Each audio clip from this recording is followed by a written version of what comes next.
ইলিশের বাড়ি রান্নাঘর। আসসালামু আলাইকুম, আপনারা সবাই কেমন আছেন? এই তো আমার ইলিশের বাড়ি রান্নাঘরের পেজের কাজটা, পেজের জন্য যে মিনি কিচেনটা বানিয়েছি সেটার কাজ প্রায় শেষ। তো 2-1 দিনের মধ্যেই এখানে রান্না বান্না শুরু করব। তো কেমন হয়েছে এগুলা সবাই বলবেন। এখানে আর কি দিলে, কি কি যোগ করলে ভালো হতো, সুন্দর লাগতো, কমেন্টে বলবেন। তো এই তো আমি যতটুকু পেরেছি আর কি, আমার হাতের কাছে যা যা ছিল তা দিয়ে চেষ্টা করেছি সুন্দরভাবে পরিবেশটা সাজানোর জন্য। তো সবাই দেখছেন, এই তো একটা ঘর বানিয়েছি, সেখানে সুন্দর একটা ইলিশ মাছ।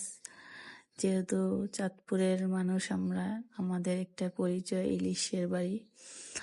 তো এই তো আমি ডিব্বার মুখা দিয়ে আর কি, বয়মের মুখ দিয়ে এই র্যাকটা বানিয়েছি, আর ক্লে দিয়ে এই সবজিগুলা বানিয়েছি। এখানে আছে ডিম, পেঁয়াজ, রসুন, মুগ ডাল, আর হচ্ছে বেগুন, ঢেঁড়স, আর হয়েছে যে এখানে কাঁচামরিচ আছে, নীল পাতাকপি, সবুজ পাতাকপি, গাজর, মূলো।